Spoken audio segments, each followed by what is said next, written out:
Bom dia a todos. A gente vai começar nossa aula de planejamento, gestão e princípios de marketing. Nas aulas anteriores, né, dessa disciplina, há 2 semanas atrás, a gente começou o último módulo da disciplina que trata sobre os princípios de marketing, né?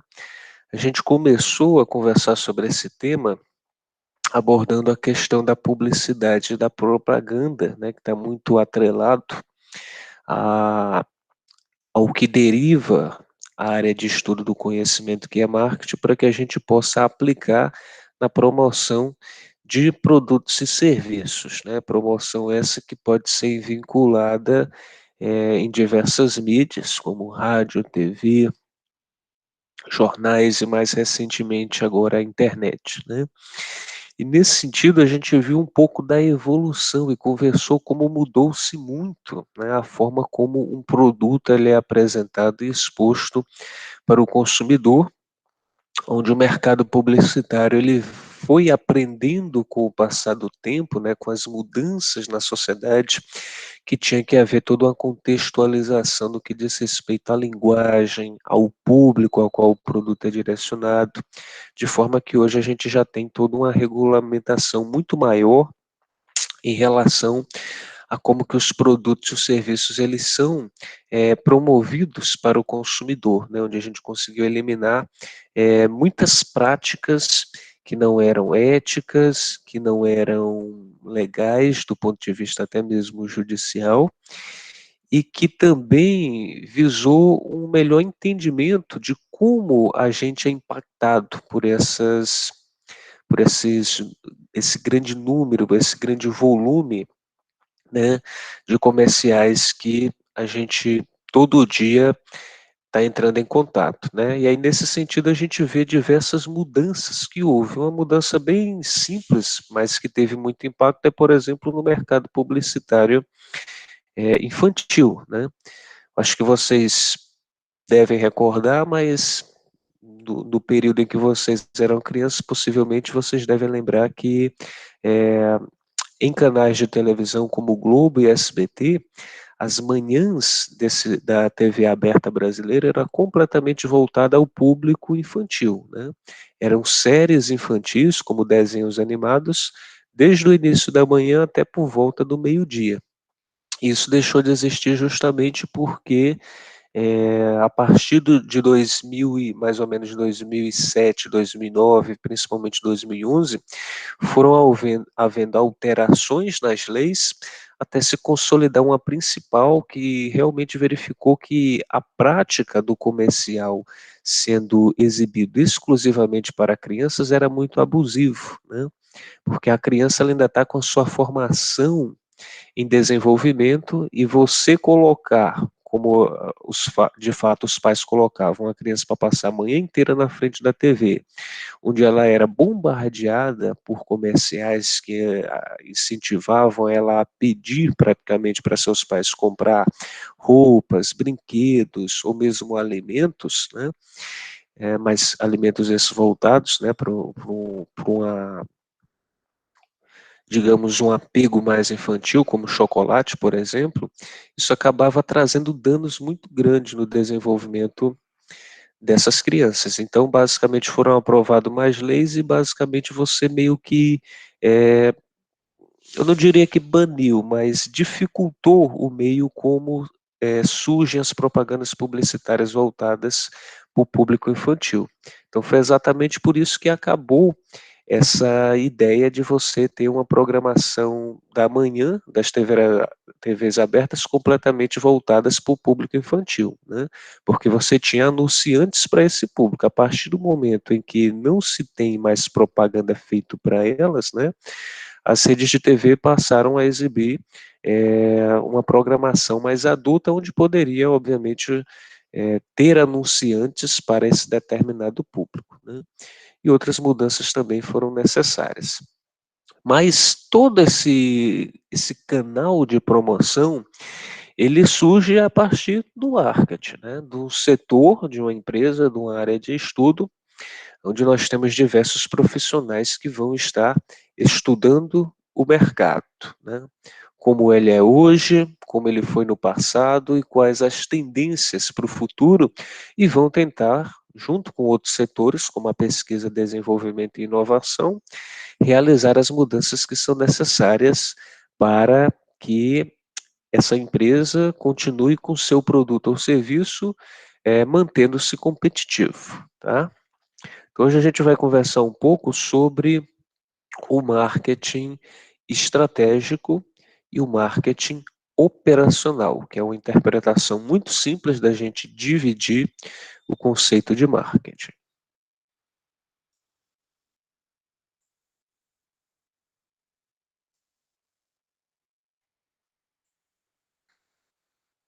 Então, essa é a nossa aula número 12, que trata sobre marketing estratégico e operacional. Antes, vale a gente anotar esse conceito depois do caderno, tá? Para que a gente tenha bem fixo em nossas memórias daqui para frente do que trata o marketing. Esse aqui é um conceito acadêmico, podem haver diversas outras denominações, né, de outros autores, mas aqui está a ideia básica.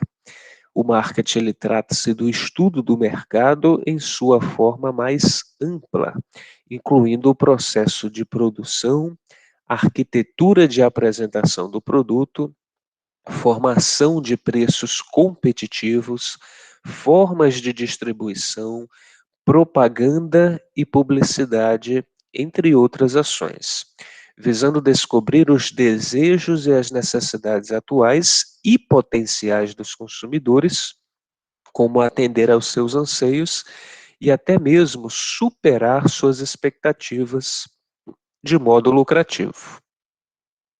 Então veja que como esse simples parágrafo ele carrega aqui essa consciência de que é uma área de estudo que depende e que faz com que outros setores dependam, né? A gente conversou agora há pouco que a publicidade e a propaganda do produto está atrelado, mas aqui a gente cita outros setores, como quando se diz, por exemplo, sobre a formação de preços competitivos, a gente está falando do setor financeiro, formas de distribuição, a gente está falando de logística, atender às necessidades e atuais e potenciais dos consumidores, a gente está falando aí do setor de qualidade, né?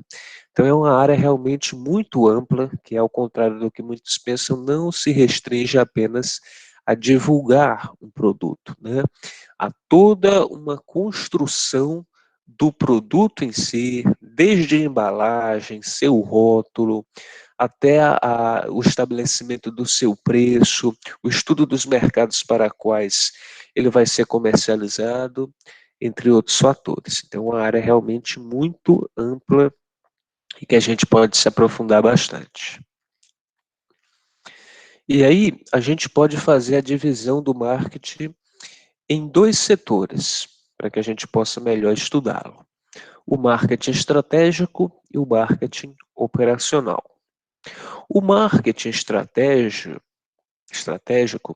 são as formas de atuação da empresa ou os caminhos seguidos voltados constantemente para a análise dos seus mercados de referência ou públicos-alvos, de modo a identificar produtos e segmentos de mercados atuais e potenciais, levando-se em consideração os pontos fracos e os fortes próprios e de seus concorrentes.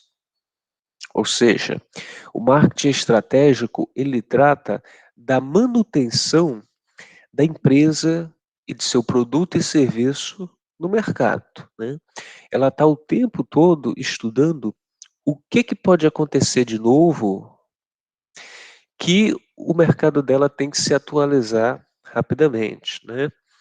Qual a tendência que precisa ser desenhada? O que os clientes estão pedindo? E o que o concorrente está fazendo, né?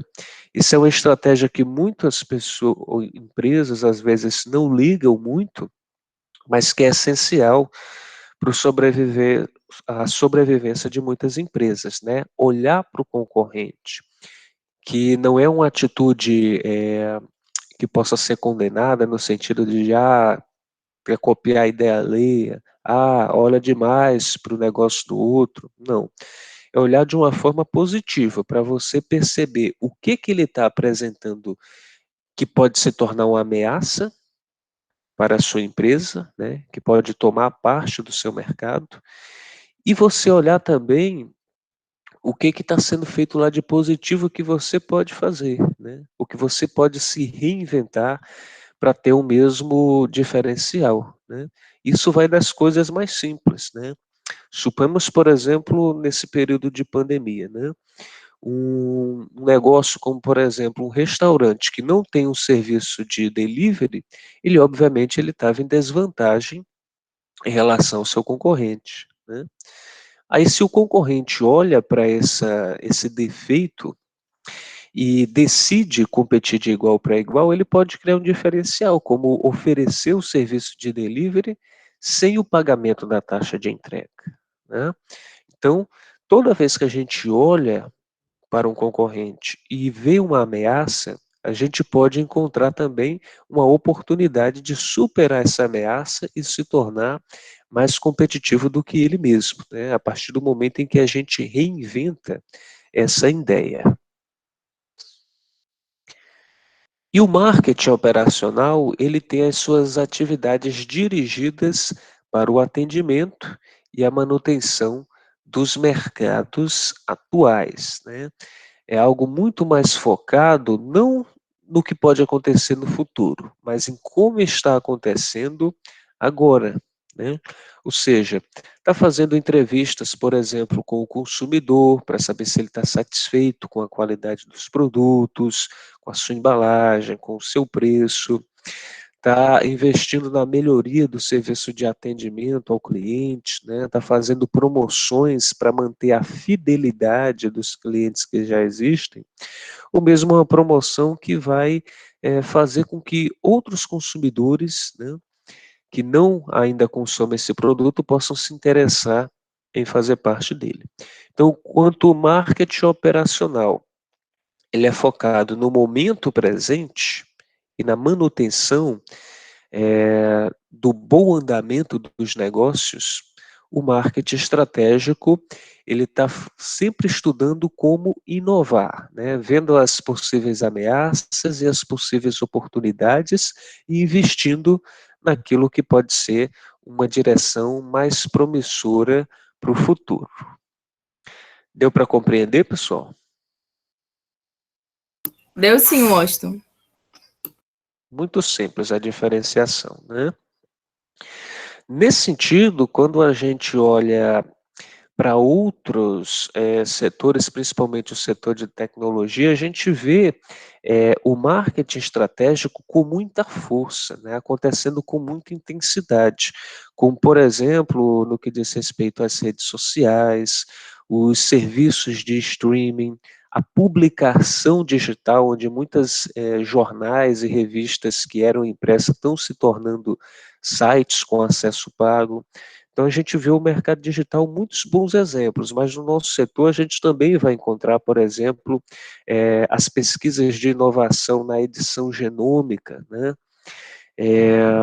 Os produtos de defensivos químicos que agora estão investindo em defensivos biológicos, entre diversos outros exemplos que poderíamos aqui citar, de mercados que começam a ser criados, e é aí onde a gente tem o marketing estratégico atuando, né, na busca de inovações para oferecer novos produtos, novos serviços e que sejam diferenciais e competitivos, diferente do que os concorrentes ou uma boa parte dos principais concorrentes entregam para a sociedade, né?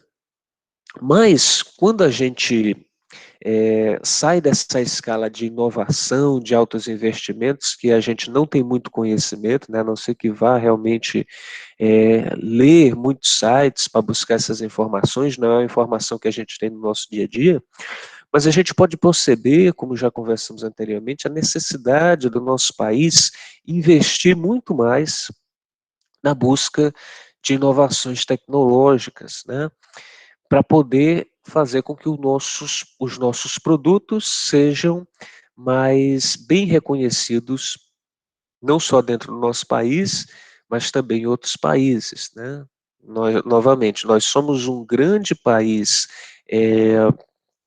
agroexportador, mas nós somos conhecidos como um país agroexportador de commodities, né? De grãos, de carnes, de frutas, mas não de uma fruta, uma carne, um grão ou uma bebida específica, com uma marca que a gente consegue reconhecer com facilidade em qualquer lugar do mundo, né? Esse é o grande desafio, por isso que se diz que nós somos o grande país do agronegócio antes e durante a porteira, mas quando chega no depois, a gente já não está sabendo muito como fazer. Isso não se aplica apenas à infraestrutura logística, como a gente conversou, mas na forma como a gente deve abrir mais mercados e consolidar marcas, né, no exterior, né? Produtos que fazem tanto sucesso aqui e que são bastante reconhecidos, mas que têm uma dificuldade enorme de conseguir ganhar o mercado internacional, né? Só para pegar um produto muito consumido, né? Não só aqui no Brasil, mas como no mundo todo, o chocolate, né? Nós temos grandes marcas aqui, legitimamente brasileiras, como a Garoto e mais recentemente a Cacau Show, né? E são produtos que são potenciais para ganhar mercado, né? Mas o que está faltando é justamente uma estratégia que faça com que eles se diferenciem e consigam o mesmo patamar aí dos chocolates da Nestlé, por exemplo, que são conhecidos no mundo inteiro, né? Na atividade da semana anterior dessa disciplina, né, eu inclusive anexei para vocês poderem responder a atividade um texto que foi escrito pelo o Maurício Antônio Lopes, que é um pesquisador da Embrapa, né? E ele fala justamente sobre isso, né? O texto se chama Marketing na Agricultura e fala sobre como as estratégias de marketing elas estão cada vez mais criativas e sofisticadas na busca de fortalecer vínculos emocionais com os consumidores mais informados e exigentes. Isso é o que a gente chama na indústria de brand, né? O brand é uma parte do marketing que cuida do desenvolvimento dos produtos, e a gente está falando desde o produto em si, sua receita, sua embalagem e o contexto que vai ser oferecido na promoção do produto, para criar um vínculo com o consumidor. E é isso que uma empresa brasileira como a Natura soube fazer muito bem com os seus produtos cosméticos, né? A partir do momento em que ela resolveu investir profundamente num dos maiores ativos que a gente tem, que é a floresta amazônica, né? Ela emprega pessoas das comunidades ribeirinhas, quilombolas e moradoras que moram dentro da própria floresta e treinou esse pessoal para poder fazer a extração de óleos de frutas, de plantas que são utilizadas para a produção dos cosméticos. Então, aí já é um diferencial da grande indústria dos cosméticos, que são produtos que têm como base produtos naturais e que tem todo esse viés, esse peso de você defender a floresta a partir de um negócio legal, né? O fato dessa grande empresa estar dentro da floresta não significa que ela está desmatando, muito pelo contrário, ela está ocupando de uma forma sustentável e é com esse negócio de venda de um produto sustentável que ela conseguiu hoje ser a quarta maior empresa de cosméticos do mundo, né? E tem possibilidade para conseguir chegar a um número muito maior. Mas quantos e quantos outros produtos, né, regionais a gente pode conseguir alavancar, né? O próprio Guaraná Antártica, né, um refrigerante, que é um produto que é consumido em qualquer lugar do mundo, mas com um sabor tipicamente brasileiro, porque o Guaraná só tem aqui no Brasil, né? E que a gente ainda não conseguiu uma boa estratégia para levar esse produto e ele ganhe mercados, né, internacionais, né? Então, esse apelo de ganhar mercado internacional não é apenas para querer ser conhecido. É realmente uma estratégia que pode favorecer com que muitos pequenos e médios produtores, eles também tenham mercados financeiramente mais lucrativos e interessantes para o modo de vida do trabalho deles. Basta a gente analisar, por exemplo, muitos produtores rurais que trabalham com produto orgânico e às vezes vende esse produto numa feira regional, às vezes pelo mesmo preço que o cara que trabalha com um produto da agricultura convencional, né? Então o produto dele tem um diferencial, mas ele não sabe vender, né? Ele poderia ir atrás de um selo de certificação, ele poderia investir em fazer uma embalagem, né, por exemplo, um saquinho onde ele coloca aquelas frutas dele, que vai ter um design lá, e afirmações nutricionais, vendendo a ideia de que é um produto da agricultura orgânica ou agroecológica, que é mais sustentável, e que efetivamente ele vai poder cobrar mais caro por isso. Então, essas estratégias elas são aplicadas já pela grande indústria, mas são justamente os pequenos e os médios do nosso país que poderiam ser muito mais bem favorecidos, não no sentido de produzir sustentável, porque isso já vem acontecendo, né? Mas vender esses produtos para que o consumidor consiga fidelizar-se com quem está oferecendo esse produto.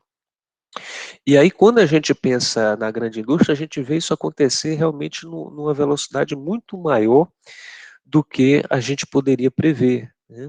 E quando a gente olha para outros países, aí que a gente vê quão grande é o abismo em relação à nossa agroindústria brasileira, que ainda investe pouco para conseguir fazer o diferencial e manter os seus produtos competitivos. Isso que a gente vai ver agora, num dos vídeos do Doutor Agro, né, o professor Marcos Fava Neves, que a gente já visualizou um vídeo anteriormente, outra aula dele, e que fala justamente sobre a grande diferenciação que a gente encontra de produtos de outros países em relação aos nossos, né? Eu estou falando de produtos agroindustriais, onde se trabalha muito a diferenciação do produto, e aqui nós temos produtos ainda muito semelhantes, né? Então, qualquer produto que surge, como por exemplo, se eu quiser criar um suco de laranja, né? Um biscoito creme cracker, um macarrão, qualquer produto desse ele vai ter dificuldade no mercado porque nós temos muitos produtos, né? Mas o que a gente não tem é a diferenciação. E a gente vai ver aqui nesse vídeo um exemplo muito simples de um produto que é muito consumido em qualquer lugar do mundo, e aqui no nosso país também, e que ele é vendido de diversas formas lá no mercado internacional. Vamos observar e depois vamos comentar.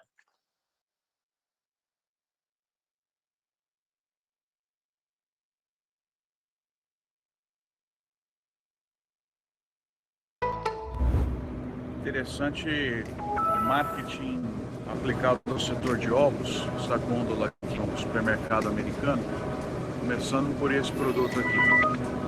Olha que interessante quantos argumentos você tem aqui. Criado a pasto, né, cheio de logos, vem de pequeno produtor,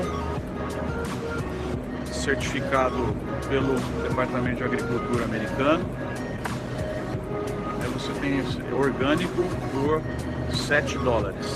Tem esse outro aqui, olha que embalagem bonita. Também cheio de argumentos, criado livre.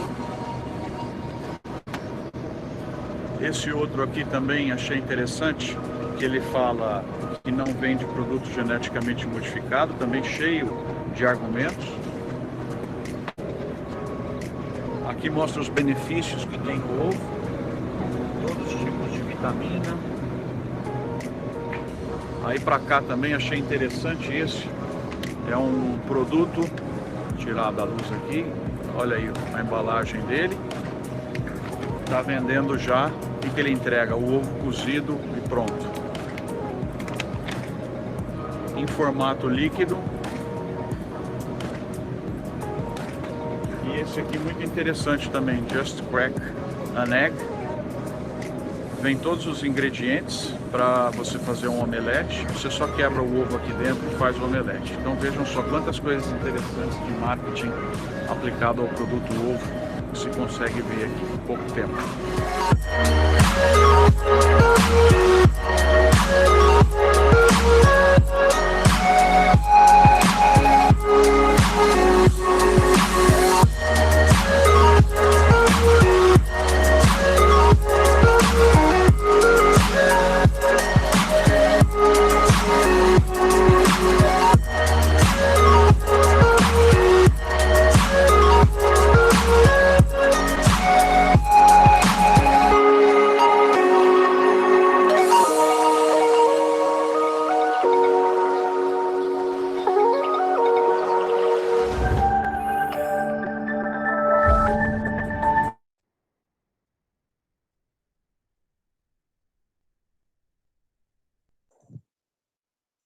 E aí, pessoal, deu para visualizar direitinho?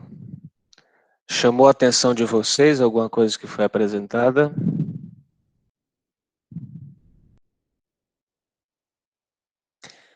Alguém gostaria de comentar?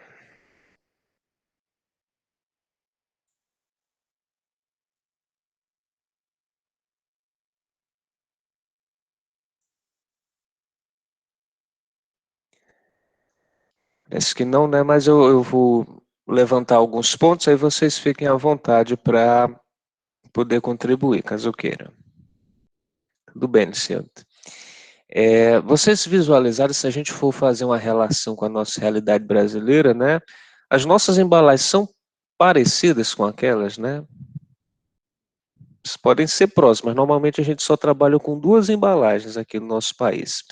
É aquela produzida a partir de uma espécie de papelão, que ela inclusive é bastante utilizada porque é reciclada, né?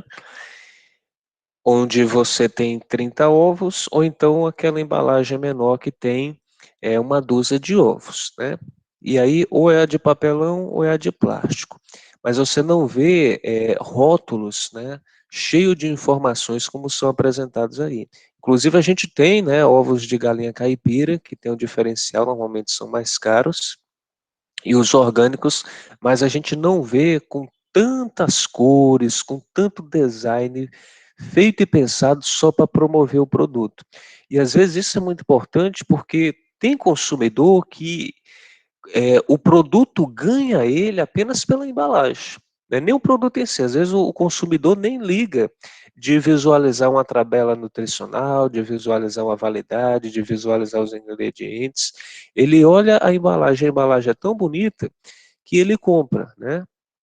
E, e isso é muito importante a gente começar a acordar e visualizar que a gente pode fazer esses diferenciais. Outro ponto interessante da gente observar é a disponibilidade de diferentes produtos para o mesmo produto, né? A partir do momento que ele é processado, beneficiado, como foi mostrado aí, ovos cozidos já a vácuo, né? Ou seja, você simplesmente chega em casa e esquenta no micro-ondas e pode consumir, ele já está cozido, né? A gente não tem isso por aqui. O ovo líquido, né, para você poder utilizar, por exemplo, para produzir uma panqueca, para produzir um bolo, né, fica muito mais fácil. Você não tem que ter aquele trabalho de quebrar, embora não é um trabalho muito grande, mas para algumas pessoas faz a diferença, né? Você viu também no final diversos ovos coloridos, né? Embalagens que tem ovo, cada um de uma cor diferente, né? Pintado de cores como verde, amarelo, né? Isso faz diferença? Pode fazer, né? Se o consumidor está com a criança, por exemplo, certamente chama atenção. Isso é apenas para agregar valor, né? Isso não vai fazer diferença nenhuma na qualidade do produto. Pintar os ovos faz só diferença aí no que diz respeito a agregar valor. E se isso consegue agregar valor e chama a atenção do consumidor e consegue fazer com que ele compre, né? Esse é um segmento para poder investir, né? Quanto mais diferenciação, mais, obviamente, existem oportunidades para você fazer surgir novos mercados. O Luciano está expondo aqui o seguinte: mas me chamou a atenção a questão de como o marketing pode alterar as estruturas dos produtos ou até mesmo as inovações alimentícias para facilitar o manuseio do produto, como os ovos já quase pronto, né, e o líquido, exatamente. E a Clarice está colocando que é muito interessante o fator visual ser muito utilizado, até porque elementos visuais são bem mais atrativos, implementando também ao produto diferencial das empresas, seus valores e seus princípios, fazendo com que o consumidor se torne mais próximo da empresa do marketing, nos falando que as pessoas buscam comprar de pessoas e não de apenas um produto. Exatamente. Uma excelente observação, Clarice. E se a gente fizer análise, né, a gente não encontra esses produtos aqui. E às vezes até existe, como por exemplo o ovo líquido e principalmente o ovo integral, né? O que é o ovo integral? É o ovo em pó, né? Muito semelhante, por exemplo, ao leite em pó que a gente compra nos supermercados, né? O ovo em pó, ele já é, o ovo integral, aliás, que é o ovo em pó, ele já é produzido aqui numa escala bem interessante e ele tem como finalidade a grande indústria que produz, por exemplo, bolos, biscoitos. Então, ela tem uma finalidade muito grande, mas fica restrita a esse mercado. Mas, por exemplo, uma padaria poderia, ou uma pizzaria poderia ter a facilidade de comprar esse produto, né, se houvesse uma escala maior para poder disponibilizá-lo. O seu está colocando que viu uma vez que até as cores das propagandas são feitas para ludibriar o público-alvo. Eu vi a respeito das crianças, mas é notório que essas estratégias servem para ambas as partes, exatamente, né? Dentro da psicologia das artes, as cores ela têm importância significativa, né?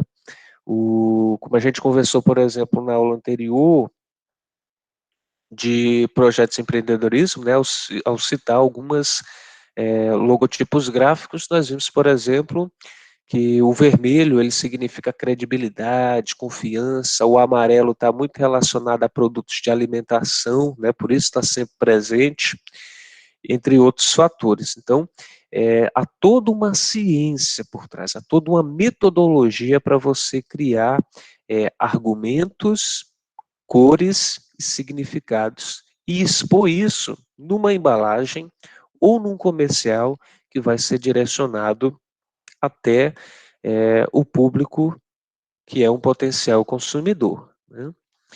E Clarice também acrescenta aqui que a maioria das cores usadas para as paletas de uma marca é baseada na psicologia das cores. Exatamente, é isso mesmo, né?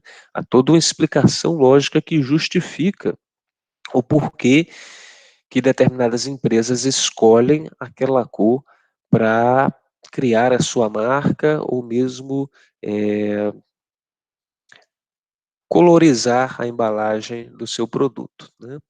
E aí a necessidade da gente investir mais nisso, né? Ter produtos que se diferenciam mais, não apenas na embalagem, mas também como o produto é ofertado, né? A gente tem produtos que a gente encontra nessa escala, como por exemplo o milho, né? A gente encontra o milho em grãos, né, para ser consumido normalmente por animais. A gente encontra o milho processado, como o cuscuz ou o milho de munguzá. A gente encontra o milho cozido, enlatado, ou embalado numa embalagem plástica a vácuo, mas diversos outros produtos, principalmente frutas e legumes, nós temos muito que aprender com a indústria estrangeira que está sempre buscando novas metodologias e metodologias essas que sejam eficientes, né, que não se baseiem apenas em acrescentar sal, açúcar, gordura e óleo, né, mas em novas metodologias que conservem o produto e consigam manter ele como um produto saudável, mesmo sendo industrializado.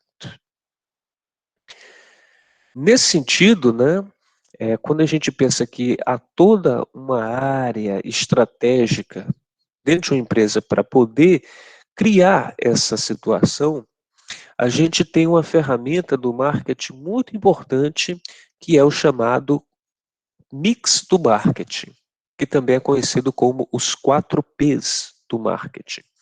4Ps porque cada P representa uma inicial de uma ação a ser tomada pelo setor do marketing, né? Então, os 4Ps, ou mix do marketing, são esses: produto, preço, praça e promoção, né? Então, todo produto e serviço que é criado, ele tem que se basear nesses 4 pilares de ações. O produto, ele é o produto em si, né? O serviço em si. Ele deve ter uma descrição detalhada nos registros da empresa, ou seja, seu nome, suas características técnicas, sua aparência, etc. Ou seja, ele tem que ter um projeto, né? Toda empresa, independente de quantos produtos ela tenha, né? Uma empresa pode ter diversos produtos diversificados, mas todo produto tem o seu projeto. Que o projeto é como se fosse um manual de instruções. É como diz em detalhes, né?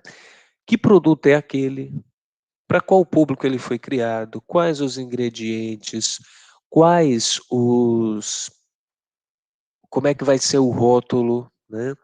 Ou seja, todas as informações para que a gente consiga compreender por que esse produto surgiu, para quem que ele está sendo direcionado, né?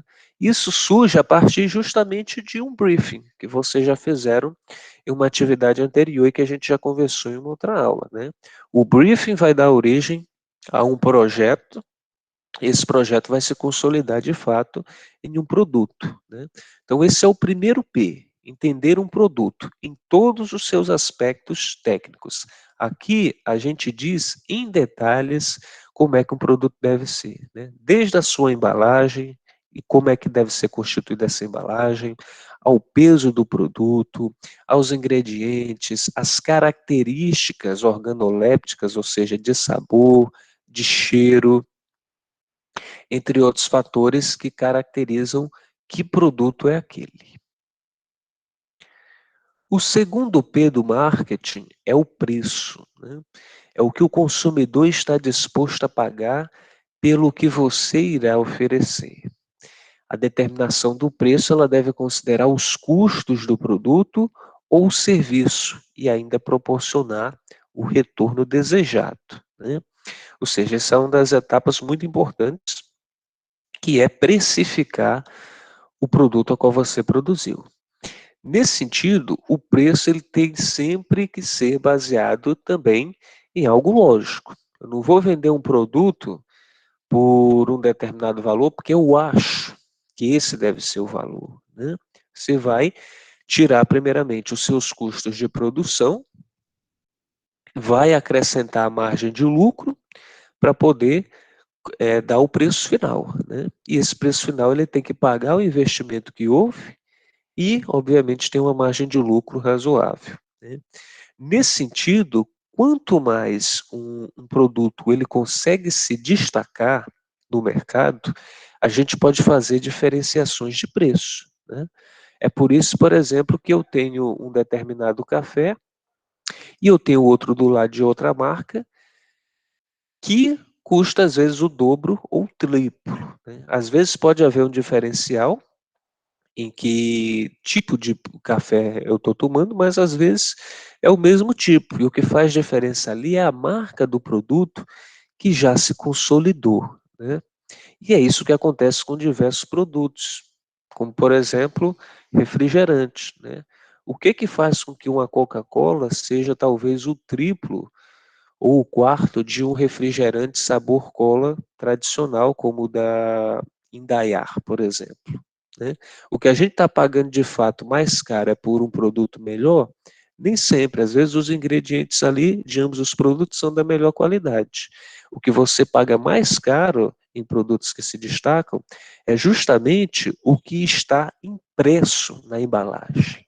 É o nome dele que faz a diferença e que te dá a sensação de que pagar mais caro por aquele produto significa que você está levando um produto melhor, né? Da mesma forma, nós temos diversos outros exemplos de produtos de mesmo segmento que conseguem se destacar.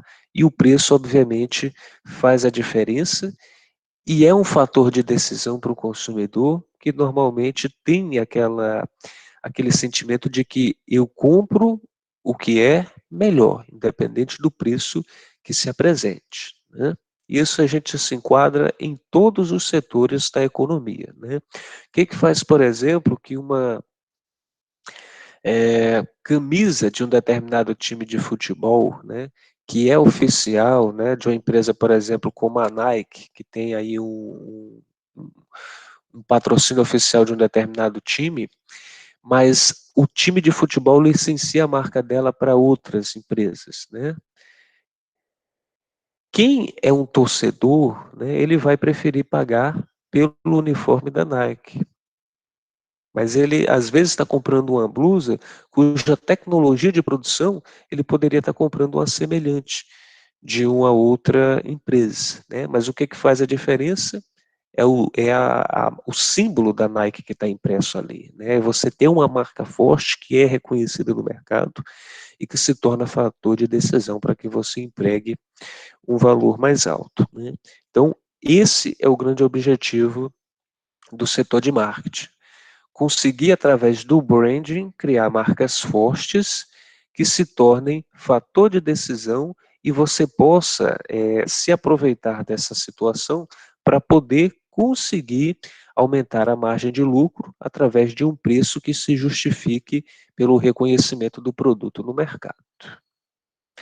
Tá tudo ok até aqui, pessoal?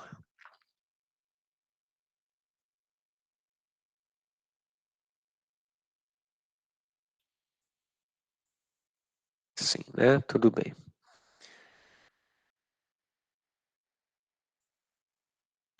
O terceiro P do marketing é o que a gente chama de praça. O que é a praça? É o local em que o produto será disponibilizado, podendo ser online ou em lojas físicas. E também está relacionada aos prazos de entrega e de atendimento, né? Então, quando a gente está falando de praça em marketing, a gente está falando de onde o produto é vendido. E aí podem ser diversas praças, como supermercado, loja de conveniência, feira, quitanda, né, sites, ou pode ser, às vezes, um local único, né, uma praça única. E aí, além do local, a gente também está falando de qual é o prazo de entrega desse produto, ou seja, como que eu vou estar entregando esse produto para o vendedor que vai revendê-lo ao consumidor. É semanalmente? É quinzenalmente? É mensalmente? Né? E aí, dependendo de qual seja essa variabilidade de prazos de entrega, deve ser acordado com o vendedor um valor, aliás, um número interessante de produtos cujo intervalo da entrega não faça com que falte o produto, né? Ou seja, se eu estou vendendo de 15 em 15 dias, o vendedor tem que comprar uma quantidade que consiga deixar abastecido o seu comércio dentre esses 14 dias a qual ele vai estar esperando pela nova remessa do produto, né? E o ideal é que não falte produto até que chegue a nova remessa. Porque quando um cliente vai em um estabelecimento e não encontra o produto que ele quer, ele vai no do concorrente, né? E além do local e prazo de entrega, na praça também estamos falando de atendimento, né? Como essa relação da nossa empresa que está vendendo o produto com o comércio que vai revendê-lo ao consumidor. A gente faz visita física, né? Vai um revendedor nosso lá todo o período de venda, ou esse atendimento é online, né? A gente faz uma ligação por telefone e realiza os pedidos desse cliente. Ou há uma outra alternativa, como por exemplo a gente vender para uma distribuidora e essa distribuidora é que visita o meu cliente e faz a revenda do meu produto, né? Então existem diversas estratégias. Então, quando falamos de praça, falamos sobre local, prazo de entrega e atendimento. E o último P do marketing, né, que fecha aí os 4 itens do mix do marketing, é a promoção. A promoção refere-se às estratégias de divulgação utilizadas e envolve tanto meios virtuais como links patrocinados e fanpages, né, em redes sociais, quanto propagandas tradicionais como anúncios em rádio, TV e entre outras possibilidades. Então, aqui na promoção, nós estamos falando aí do mercado da publicidade e da propaganda dos produtos, né, que é justamente a área que mais é confundida com o setor de marketing, mas ele é muito mais amplo do que isso.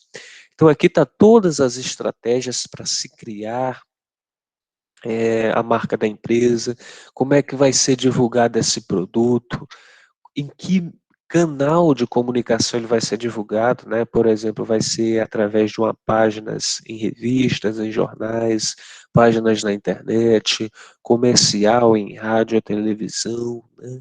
Exposição em feiras, cartazes, né?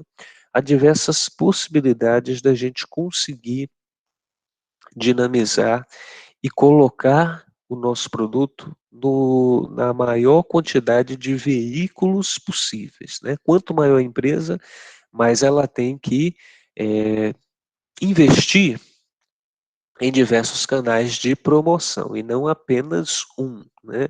Hoje é muito tradicional a gente ficar preso apenas, principalmente os pequenos comércios, nas redes sociais. Afinal, na maioria dos casos é gratuito, né? Tem um bom alcance, mas, às vezes, dependendo do porte da empresa, você precisa de uma estratégia que seja mais agressiva, né? Porque tem gente também que não tem rede social ou que não olha com atenção para os anúncios, então você precisa diversificar as ofertas de divulgação de um determinado produto. Então, esses 4 pilares, esses 4 elementos são fundamentais para o desenvolvimento da área de marketing, né? Produto, preço, praça e promoção. Esses são os 4 P's, também chamados de mix de marketing. Ficou tudo claro, pessoal? Deu para compreender bem a diferenciação entre os 4, bem como a diferenciação entre o marketing operacional do marketing estratégico? Muito bem. Então, uma aula bem simples, né? Mas cada ponto desse a gente pode aprofundar bastante, né? E é isso que a gente vai fazer mais tarde na nossa atividade. Eu vou expor agora para vocês o relatório de frequência e mais tarde, às 10h30, a gente se vê novamente na nossa aula de projetos e empreendedorismo rural. Pronto, já está disponível o relatório. Até logo.